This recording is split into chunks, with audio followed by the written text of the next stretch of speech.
जय हिंद दोस्तों, जय हिंद बच्चों। राजनीति विज्ञान की क्लास में आपका स्वागत है। और आज की अपनी जो कहानी है वो आधारित है दक्षिणी एशिया के एक प्रमुख देश, भारत के एक प्रमुख पड़ोसी देश श्रीलंका पर। तो आज हम श्रीलंका को लेकर चैप्टर को, कहानी को अच्छे से जानेंगे। उससे पहले भारत और श्रीलंका की कुछ समानताओं पर बात हो जाए। हो सकता है आपके बोर्ड परीक्षा में यह प्रश्न भी पूछ लिया जाए भी भारत और श्रीलंका में आपको समानता क्या दिखाई दे रही है। तो भारत और श्रीलंका दोनों ही अंग्रेजों के अधीन रहे। भारत 1947 में आजाद हुआ तो श्रीलंका 1948 में आजाद हुआ। एक तो यह समानता होगी। दूसरी है भी भारत और श्रीलंका दोनों ही देशों में आजादी के बाद से वहां पर लोकतंत्र, डेमोक्रेसी कायम है। तो अच्छे से ध्यान रख लीजिएगा इन दोनों बातों को।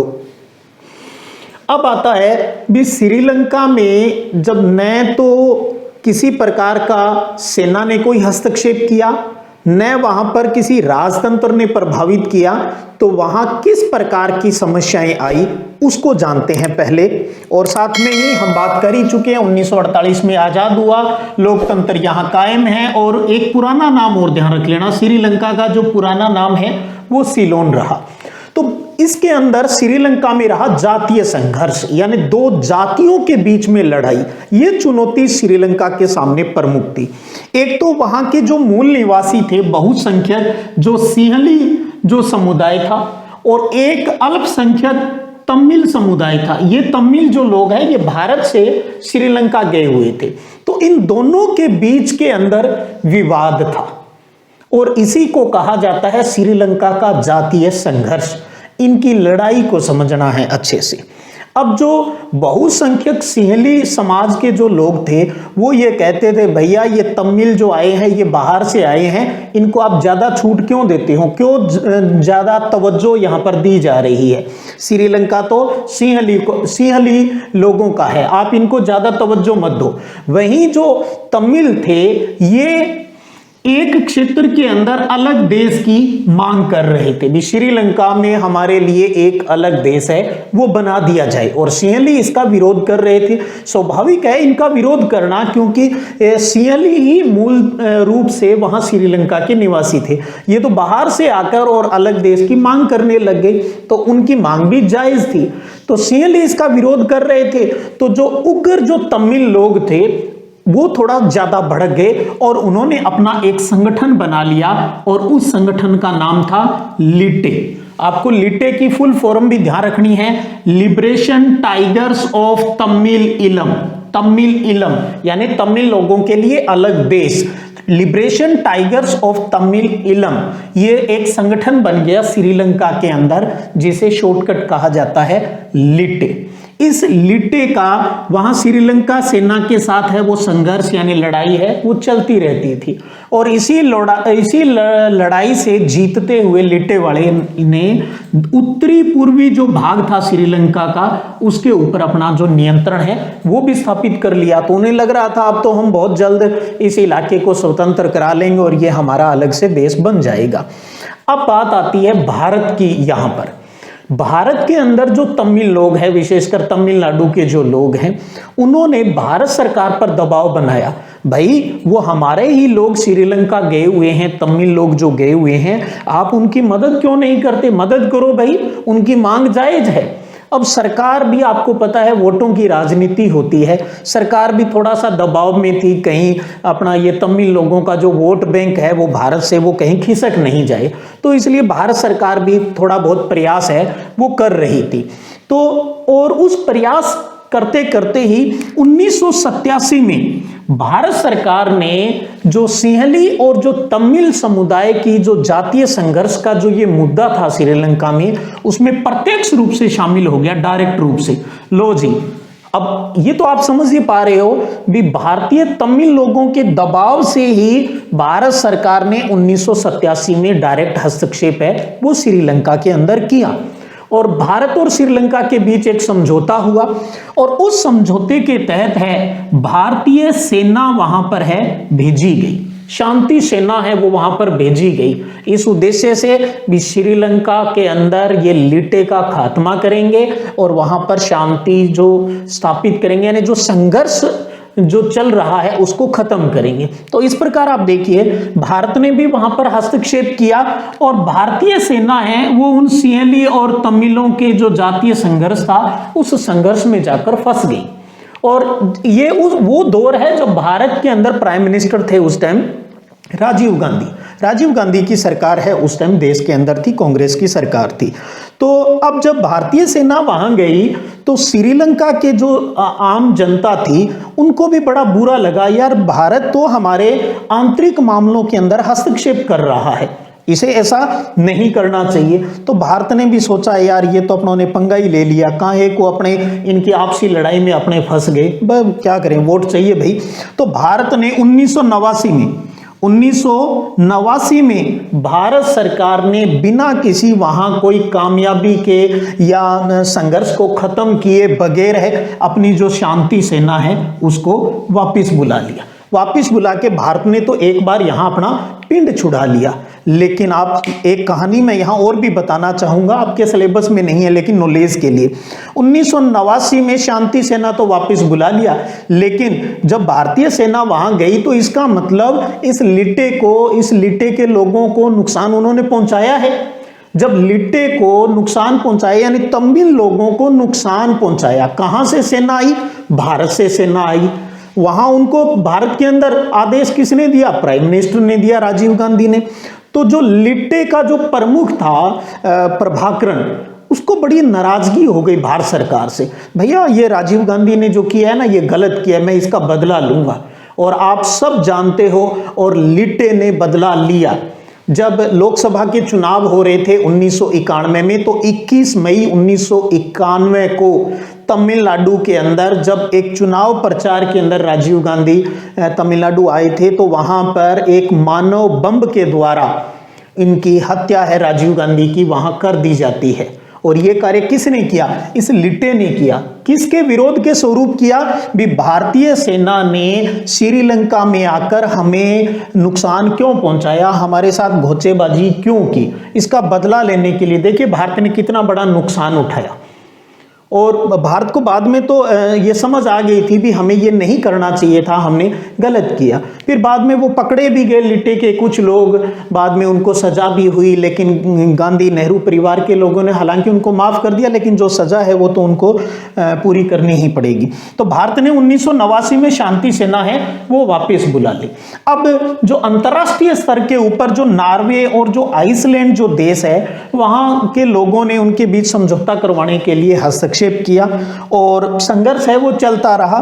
मई 2009 के अंदर, ये तारीख भी ध्यान रखिए, मई 2009 में जो संघर्ष वहां चल रहा था, जो लड़ाई वहां चल रही थी, उसमें लिट्टे का जो प्रमुख था प्रभाकरण वो मारा जाता है। और प्रभाकरण के मारे जाते ही लिट्टे है ये ग्रुप खत्म हो जाता है और एक तरीके से जातीय संघर्ष है वो वहां पर समाप्त हो जाता है। तो श्रीलंका आजाद हुआ, वहां लोकतंत्र चलता रहा, लेकिन आजादी से लेकर 2009 तक किस प्रकार से आप देखिएगा लिट्टे के कारण यानी तमिल लोगों की अलग राष्ट्र बनाने की मांग को लेकर वहां पर जातीय संघर्ष है वो जारी है वो रहा। लेकिन ये बात तो आप जातीय संघर्ष के रूप में अगर प्रश्न आए तो ये चीजें वहां पर आपको लिखनी है बहुत ही आसान भाषा में, मुद्दे मेन आपको पता होने चाहिए, फिर तो उसको कहानी के रूप में हमें लिखना ही है, प्रश्न चाहे किसी रूप में आ जाए। अब देखिए कितना संघर्ष किया है श्रीलंका ने भी, लेकिन फिर भी उसकी उपलब्धियां बहुत अच्छी है, उसकी सफलताएं बहुत अच्छी है। जातीय संघर्ष के बावजूद श्रीलंका की उपलब्धियां क्या क्या है ये भी अपने आप में 1, 2, 3, 4 नंबर का एक अच्छा प्रश्न निकल कर आ सकता है। तो यहां पर हम 4 प्रमुख उपलब्धियों की बात करेंगे।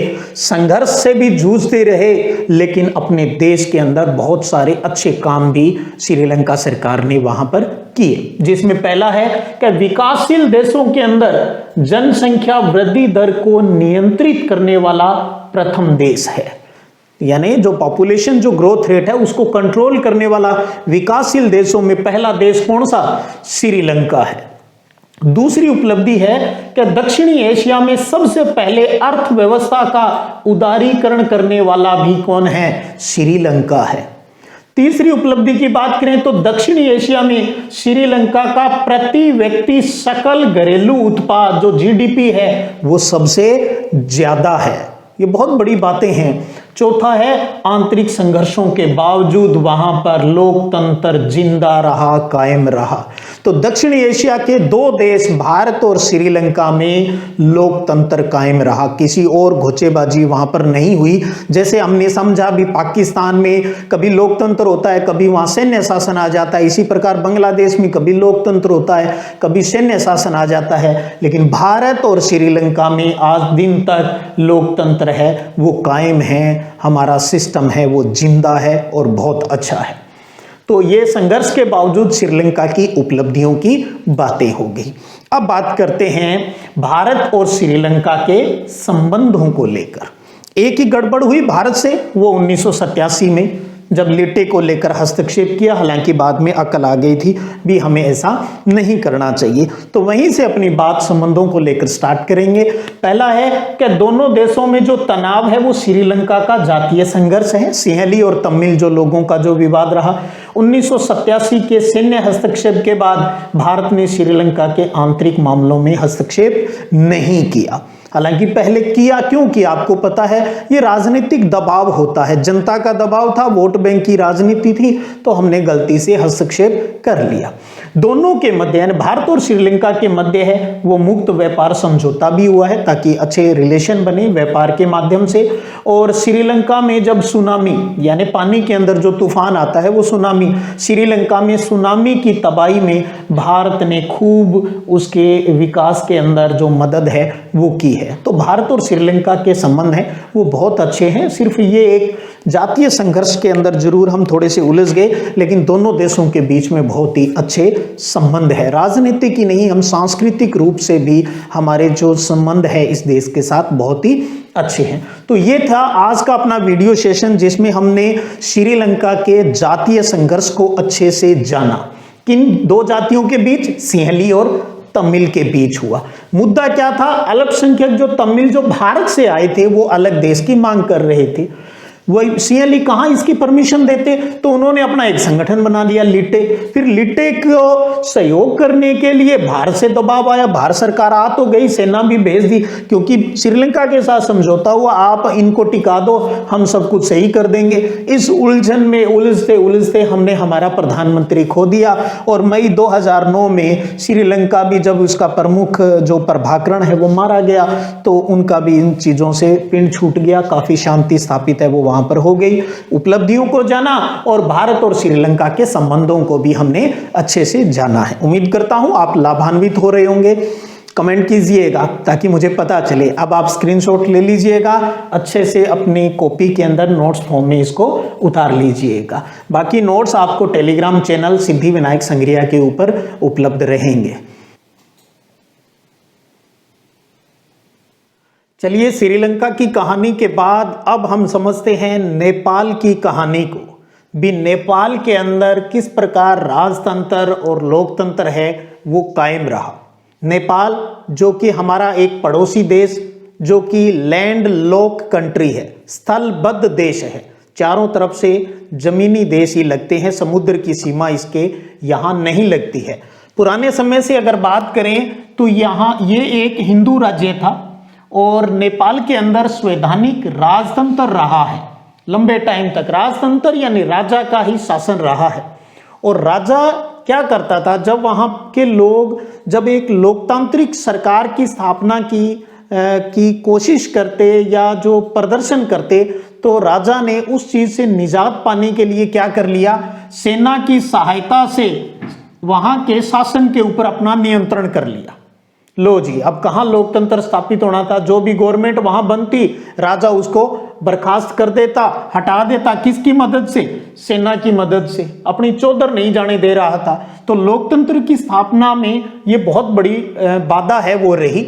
और इस प्रकार राजा की जो सेना थी और जो लोकतंत्र के जो समर्थक लोग थे और साथ में थे माओवादी जो कि राजा के साथ लड़ते थे अपने वर्चस्व के लिए, माओवादियों के मध्य जो त्रिकोणीय संघर्ष है वो चलता रहता। तो लोकतंत्र समर्थक तो इसलिए लड़ते भाई यहां पर लोकतंत्र स्थापित करो, माओवादी इसलिए लड़ रहे थे भी हमें भी कुछ पावर है वो मिल जाए किसी क्षेत्र विशेष के अंदर। ये लड़ाइयां हैं वो चलती जा रही थी। 1990 में जाकर नई लोकतांत्रिक संविधान की मांग है वो मान ली जाती है और लोकतांत्रिक सरकार स्थापित होती है, लेकिन उनका कार्यकाल छोटा रहता है और समस्याओं से भरा हुआ रहा, क्योंकि राजा फिर उनको हटा देता था और यही हो रहा था हर बार। और 2002 में भी क्या हुआ, 2002 में राजा ने संसद को है वो भंग कर दिया, वहां को पार्लियामेंट को भंग कर दिया। तो फिर उसके बाद लोकतंत्र जो समर्थक जो लोग थे नेपाल के, उनका बहुत दबाव रहा। हालांकि उन्होंने कोई हिंसा नहीं की, अहिंसक रूप से ये दबाव है वो वहां के राजा के ऊपर बनाया और अंत में जाकर अप्रैल 2006 में अंतिम राजा ज्ञानेंद्र ने उस संसद को बहाल कर दिया जो कि 2002 में भंग की गई थी। तो 2002 में राजा ने जो संसद भंग की थी, अप्रैल 2006 में अंतिम राजा उस टाइम के ज्ञानेंद्र ने उस संसद को बहाल कर दिया। और मई 2008 में नेपाल है वो एक लोकतांत्रिक गणराज्य है वो बन गया, एक लोकतांत्रिक देश बन गया। और सितंबर 2015 में उसने अपना नया संविधान है वो भी बना लिया। तो किस प्रकार आप देख रहे हो भी राजा का राज रहा, सरकार नहीं बनने देता था, चुनाव हो जाते कोई बन भी जाता, राजा है वो आर्मी की सहायता से उसको हटा देता, लड़ाइयां चलती रहती थी लोकतंत्र समर्थक माओवादी और राजा के बीच में। आपको ये ध्यान रखना है। और 2002 में अंतिम जो बातें हैं, बहुत सी घटनाएं हैं बीच में, हमें तो सिलेबस के अकॉर्डिंग मेन बातें ध्यान रखनी है।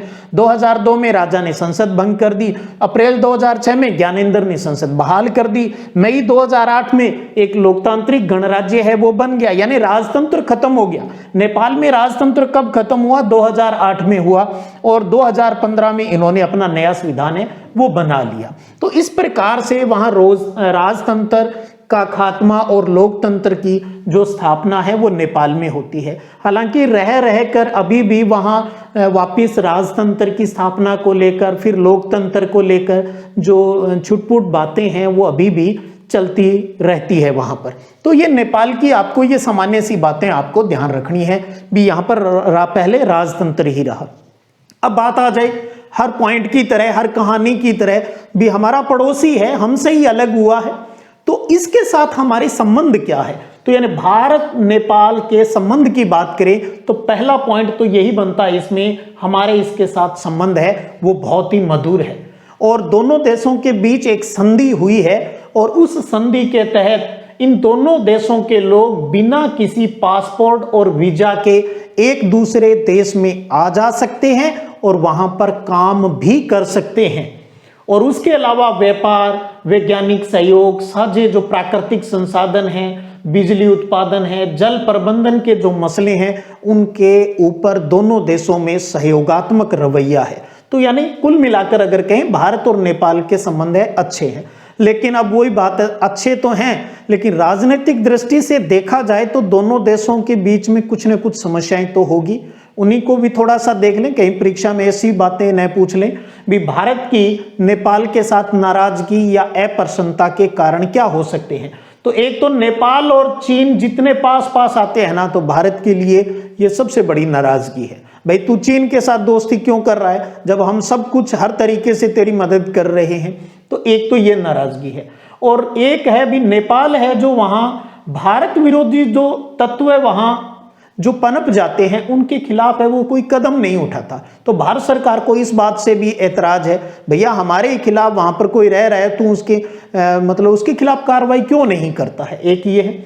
और माओवादी जो आंदोलन है, हालांकि जब वहां लोकतंत्र स्थापित हो गया, गणराज्य बन गया नेपाल, तो माओवादियों ने भी कहा था भी हम सशस्त्र विद्रोह नहीं करेंगे, लेकिन रह के ये समस्याएं वहां पर चलती रहती है। तो उस माओवादी आंदोलन से भी भारत की सुरक्षा को खतरा है। अब आप सोचेंगे कैसे, तो उस माओवादियों से प्रेरित होकर ही तो भारत के अंदर नक्सलवाद की समस्या है वो उत्पन्न होती है। भी वो भी एक अलग अपने राष्ट्र की मांग है वो उठाते रहते हैं। तो सरकार के लिए नक्सलवाद की समस्या से भी जूझना पड़ता है, तो वो माओवाद से ही प्रेरित है, तो ये भी भारत की सुरक्षा के लिए खतरा है। तो भारत चाहता है भी नेपाल है वो इस माओवादियों को जो पूर्ण रूप से है वो फिनिश कर दे, तो हमें कुछ राहत की सांस है वो मिल जाए। नेपाल की नाराजगी भी है भारत को लेकर, जैसे भारत नेपाल के लिए थोड़ा नाराज रहता है तो नेपाल की भी है। नेपाल की सबसे बड़ी प्रॉब्लम यही है, वो कहता है भी भारत हमारे हर आंतरिक मामले के अंदर हस्तक्षेप करता है। क्या ये जायज है? लगता तो नहीं जायज है, पर उनकी भारत कहाँ कहता है भी हम आपके आंतरिक मामलों में हस्तक्षेप करते हैं।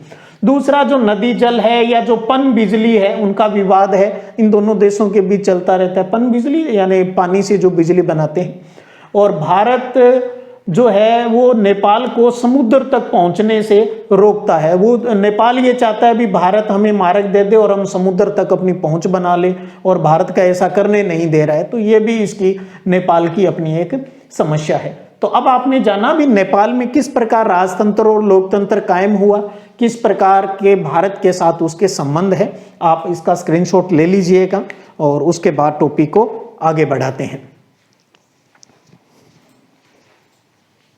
अब बात करते हैं अपने भूटान और मालदीव के साथ भारत के संबंध किस प्रकार है।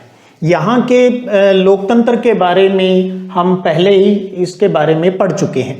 तो भूटान के साथ अगर भारत के संबंधों की बात करें तो इसके साथ बहुत ही अच्छे संबंध है हमारे, और भूटान के साथ कोई बड़ा झगड़ा भी हमारा नहीं है। किसी मुद्दे को लेकर कोई बड़ी लड़ाई है वो यहाँ हमारी इसके साथ नहीं है, और भूटान हमारा अच्छे मित्र की तरह व्यवहार करता है। पूर्वोत्तर भारत के जो उग्रवादी है, जो गोरिल्ला है, उनको भूटान ने अपने क्षेत्र से भगा दिया है। ये भारत के लिए खुशी की बात है।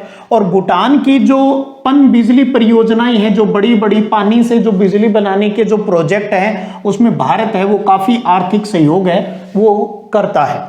और भूटान में विकास के लिए भारत है वो सबसे अधिक अनुदान देता है, ग्रांट देता है। भैया हम पैसे देंगे, आप अपना डेवलपमेंट कीजिए। अब आप ये सोचेंगे भी क्यों करते हैं, देखिएगा हमें कूटनीतिक तरीके से किसी देश को अपने पक्ष में रखना होता है, और अगर हम इनको आर्थिक मदद करेंगे तो ये हमारे मित्र बनकर रहेंगे, ताकि फिर हमें ये आंख नहीं दिखाएंगे, हमें फायदा ही फायदा है।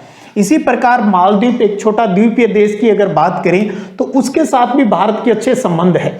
जब 1988 के अंदर श्रीलंका से आए कुछ भाड़े के जो तमिल सैनिक थे, उन्होंने जब मालदीव के ऊपर हमला कर दिया था, तो मालदीव सरकार ने भारत से मदद मांगी थी, और भारत सरकार ने तुरंत अपनी वायुसेना और जो नौसेना है, जल सेना है, उसको उनके सहयोग के लिए भेजा था। तो इस प्रकार सहयोगात्मक संबंध है वो हमारे मालदीव के साथ रहे हैं। और मालदीव के आर्थिक विकास, उनके पर्यटन और मछली उद्योग के अंदर भी भारत है वो काफी मदद करता है। तो इस प्रकार अब तक हमने क्या जाना भी, जो दक्षिणी एशिया के जो प्रमुख देश है वहां किस प्रकार से लोकतंत्र कायम हुआ, किस प्रकार से उनके भारत के साथ है वो संबंध रहे हैं, चाहे नाराजगी रही, चाहे समझौते हुए, उन सब बातों को हमने जाना है। एक चीज यहां और अच्छे से समझ लीजिएगा भी, हमारे जो पड़ोसी देश है, सिर्फ ये नहीं है भी वो हमारे साथ ही उनकी कोई किसी प्रकार की नाराजगी या समस्या है। नेपाल, भूटान, बांग्लादेश, म्यांमार, इनके भी आपस में कोई न कोई किसी न किसी मुद्दे को लेकर नाराजगी है। चाहे भूटान के अंदर आप्रवास वाली समस्या हो, चाहे रोहिंग्यों का जो मुद्दा हो म्यांमार वाला, वो सारे भी आपस में भी थोड़ी बहुत कंट्रोवर्सी है वो रहती है। अब एक आज के इस सेशन की अंतिम बात कर लेते हैं। भारत के जो पड़ोसी जो छोटे देश हैं, उन देशों को लगता है भी भारत दक्षिणी एशिया में अपना दबदबा कायम करना चाहता है। ये एक अच्छा प्रश्न बन सकता है, परीक्षा में आपसे पूछा जा सकता है, भाई भारत के छोटे जो पड़ोसी देश है वो क्यों डर रहे हैं, उनको ऐसा क्यों लगता है भी भारत है वो दक्षिणी एशिया में अपने आप को सुप्रीम मान रहा है, कुछ तो बात उनको लगती होगी। तो उन्हीं कारणों को भी थोड़ा सा जान लेते हैं, भारत को लेकर उनके दिमाग में छोटे देशों को क्या शंकाएं हैं। तो देखिएगा, एक तो भारत का जो आकार है ना वो अन्य दक्षिणी एशिया के देशों से बहुत बड़ा है।